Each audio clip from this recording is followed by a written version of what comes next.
ஐஃபோனோட இமோஜிஸை Android மொபைலில் use பண்ண முடியுமா அப்படின்னு நிறைய பேர் கேட்டிருந்தீங்க. ஸோ கீபோர்டையும் நாங்கள் யூஸ் பண்ணணும் அப்படின்னு ஆசைப்படுறோம் அப்படின்னு நிறைய பேர் கேட்டிருந்தீங்க. ஸோ இதுக்காகவே ஒரு ஸ்பெஷல் வீடியோ மேக் பண்ணியிருக்கோம். ஆனால் பல பேர் நினச்சிக்கிறீங்க ஆண்ட்ராய்டு கீபோர்ட்லாம் மோசம் மொக்க, ஐஃபோனோட கீபோர்டு தான் வேறு லெவலில் இருக்கும் அப்படின்னு நினச்சிக்கிறீங்க. அது முற்றிலும் பொய்ன்னு சொல்லலாம். ஏன்னா ஆண்ட்ராய்டில் மட்டும்தான் வந்து கிரியேட்டிவிட்டி அதிகமாக இருக்கிறதுக்காக நியூ இமோஜிஸ் வந்து அப்டேட் பண்ணுவாங்க. ஆனால் ஐஃபோனில் பார்த்தீங்கன்னா ரொம்ப பழைய இமோஜிஸ் தான் இருக்கும். ஒரு சில இமோஜிஸ் சேஞ்ச் ஆனால் ஆச்சரியப்படுறதுக்கு இல்லை. இதுக்கு நீங்கள் என்ன பண்ணுறீங்கன்னா ப்ளே ஸ்டோர் போங்க. இங்கே பார்த்தீங்கன்னா iOS இமோஜி ஃபார் ஆண்ட்ராய்டு அப்படிங்கிற இந்த ஆப்பை ஜஸ்ட் இன்ஸ்டால் பண்ணிக்கோங்க. இன்ஸ்டால் பண்ணோடனே சில பல பெர்மிஷன் கேட்பாங்க. ஜஸ்ட் எப்படி நீங்கள் வந்து ஜிபோர்டை வந்து யூஸ் பண்ணுறீங்களோ அதே மாதிரி பார்த்தீங்கன்னா இதையும் யூஸ் பண்ணுற மாதிரி இருக்கும். சில பல பெர்மிஷன்ஸ்க்கு வந்து எனேபிள் கொடுத்தீங்க அப்படின்னா இது வந்து உங்களுக்கு செட்டில் ஆயிரும். இந்த ஆப்பில் என்ன அடிஷ்னலான ஸ்பெஷல்னு பார்த்தீங்க அப்படின்னா நீங்கள் பெர்மிஷனை எனேபிள் பண்ணதுக்கப்புறம் இதில் சில பல எடிட்டிங்கும் நீங்கள் க்ரியேட் பண்ணிக்க முடியும். அதாவது கஸ்டமைஸ்டு இமோஜிஸ் ப்ளஸ் பார்த்தீங்கன்னா கஸ்டமைஸ்டு ஸ்டிக்கர்ஸை வந்து நீங்களே க்ரியேட் பண்ணிக்கலாம். இதுக்கான ஆப்ஷன் இருக்குது. ஸோ இதெல்லாமே பெர்மிஷன் அக்ரி கொடுத்தவொடனே பார்த்தீங்கன்னா ப்ரைமரி கீபோர்டாக பார்த்தீங்கன்னா இந்த வகையான கீபோர்டு நீங்கள் சூஸ் பண்ணுற மாதிரி இருக்கும். இன்ஸ்டெட் ஆஃப் ஜிபோர்ட் சூஸ் பண்ணதுக்கப்புறம் பார்த்தீங்கன்னா இதுக்குள்ளே ஏகப்பட்ட விஷயங்களை பண்ணலாம். ஒன்று இமோஜிஸ்லேருந்து ஸ்டிக்கர்ஸ் வந்து க்ரியேட் பண்ணுறது, அதில் உங்களோட இமேஜஸ் ஆட் பண்ணிட்டு அதில் ஏதாவது ஒரு க்ரியேட்டிவிட்டியை க்ரியேட் பண்ணுறது. நியர்லி பார்த்தீங்கன்னா போஸ்டர் டிசைனிங் மாதிரி தான். இதுலேயும் பார்த்தீங்கன்னா உங்களுக்கு எல்லா ஃபாண்ட்டு எல்லா வகையான அப்டேட்டட் வெர்ஷன்ஸும் பார்த்தீங்கன்னா இங்கே வந்து அவைலபிளாக இருக்கும். இது நியர்லி ஒரு எடிட்டர் கம் கீபோர்டு அப்படின்னு கூட சொல்லலாம். சிம்பிளாக இருக்கும். உங்களுக்கு எப்படி தேவையோ அப்படி எடிட் பண்ணிக்கலாம்.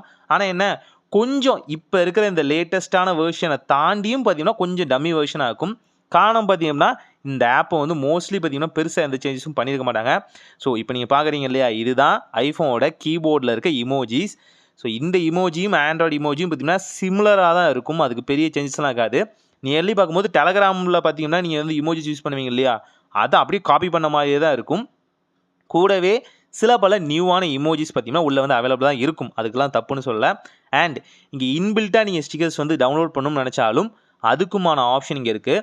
ஸோ நார்மலாக இமோஜி சென்ட் பண்ணும்போது அது ஒரு சிங்கிள் இமோஜியாக போகும்போது ரொம்ப சின்னதாக இருக்கும் இல்லையா, ஸ்டிக்கர்ஸுங்கும் போது பார்த்தீங்கன்னா அது மூவபிளாகவும் அதே நேரத்தில் பார்த்தீங்கன்னா கொஞ்சம் பெரிய விஷயமாகவும் போய் நிற்கும். உங்களோட க்ரியேட்டிவிட்டி ப்ளஸ் பார்த்தீங்கன்னா உங்களோட எமோஷன்ஸை வந்து ஷேர் பண்ணுறதுக்காக தான் அது. கூடவே இதுக்குள்ளேயும் பார்த்தீங்கன்னா வால்பேப்பர் ஆப்ஷன்லாம் இருக்குது. ஐ மீன் இந்த ஆப்குள்ளே நான் சொல்கிறேன். உங்களுக்கு எந்த வால்பேப்பர் தேவையோ தாராளமாக வந்து நீங்கள் இன்ஸ்டால் பண்ணி ஜஸ்ட் பார்த்தீங்கன்னா உங்களோட ஹோம் ஸ்க்ரீனை வந்து செட் பண்ணிக்கலாம். அண்ட் இதில் நீங்கள் ஆண்ட்ராய்டு கீபோர்டுக்கு வந்து ஜஸ்ட் பார்த்தீங்கன்னா பெர்மிஷன் எடுத்துகிட்டு இந்த ஐஃபோன் கீபோர்டுக்கு வந்து எனேபிள் கொடுத்துட்டீங்க அப்படின்னா இது பேக்ரவுண்டில் ரன்னிங்லேயும் இருக்கும். ஞாபகம் வச்சுக்கோங்க. ஸோ இதுதான் கீபோர்டோட வெர்ஷன். ஸோ பார்க்குறதுக்கு எப்படி இருக்குது, ரொம்ப டம்மியாக இருக்குல்ல, அவ்வளோதான். இதுக்குள்ளே இங்கே ஜிபோர்டில் நீங்கள் யூஸ் பண்ணுற மற்ற ஷார்ட்கட் கீஸ் எதுவுமே இருக்காது. ரொம்பவே சிம்பிளாக இருக்கும். அது சில பேருக்கு பிடிக்கும், சில பேருக்கு பிடிக்காது. ஸோ இது போல் சில நியூவான இமோஜிஸ் பார்த்தீங்கன்னா உள்ளே வந்து அவைலபிளாக இருக்கும். அவங்க க்ரியேட் பண்ணுது, ஐ மீன் பஞ்ச் ஆஃப் க்ரியேட் பண்ணுது.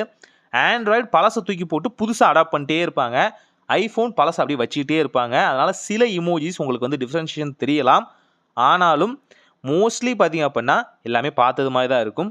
கூடவே இதில் நீங்கள் அந்த சர்ஃப் கீபோர்ட் ஆகட்டும் அண்ட் பார்த்தீங்க அப்படின்னா அந்த நூடுல்ஸ் டைப்பிங் இது எதுவுமே பண்ண முடியாது. அப்படியே நீங்கள் என்ன பண்ணாலும் சரி சிம்பிளாக ஒரு ஜங்கில் அடிக்கிற மாதிரி தான் இருக்கும். கூட பார்த்தீங்கன்னா ஹிடன் கீஸ் உள்ளே இருக்கும் இல்லையா, ஒரு கீயை லாங் ப்ரெஸ் பண்ணால் இன்னொரு கீ வந்து ஆப்ரேட் பண்ணுற மாதிரி அந்த மாதிரி ஆப்ஷன்ஸும் பார்த்தீங்கன்னா இங்கே வந்து அவைலபிளாக உங்களுக்கு இருக்காது.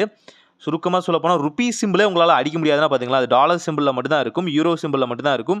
ருபீஸ்க்கான சிம்பிளே இங்கே இருக்காது. நீங்கள் ரியலான ஒரிஜினலான ஐஃபோனோட கீபோர்டு யூஸ் பண்ணாலும் இந்த ப்ராப்ளம் தான் அங்கே வந்து அவைலபிளாக இருக்கும். ஸோ பார்த்துக்கோங்க, இதுதான் சிம்பிளானது. ஸோ ஐஃபோனோட கீபோர்டு பெஸ்ட்டானு கேட்டிங்க அப்படின்னா இல்லைன்னு தான் நான் சொல்லுவேன். ஆனால் யூஸ் பண்ணி பார்க்கணும்னு நினைக்கிறவங்க இதை சூஸ் பண்ணிக்கலாம். அண்ட் ஒன்ஸ் அகேன் நீங்கள் சேஞ்ச் பண்ணணும்னு நினச்சிங்கன்னா பாட்டம்லேயும் ஒரு ஆப்ஷன் இருக்கும். நார்மலாக பார்த்தீங்கன்னா திரும்பவும் ஜிபோர்டுக்கு வரீங்களா அப்படின்னு அந்த ஆப்ஷன்ஸை சூஸ் பண்ணிக்கலாம். ஸோ என்னை பொறுத்த வரைக்கும் ஆண்ட்ராய்டு கீபோர்டு தான் பெஸ்ட்டாக இருக்கும். ட்ரை பண்ணி பாருங்கள். ஒரு நல்ல மாற்றம் இதாக நடக்கட்டும்.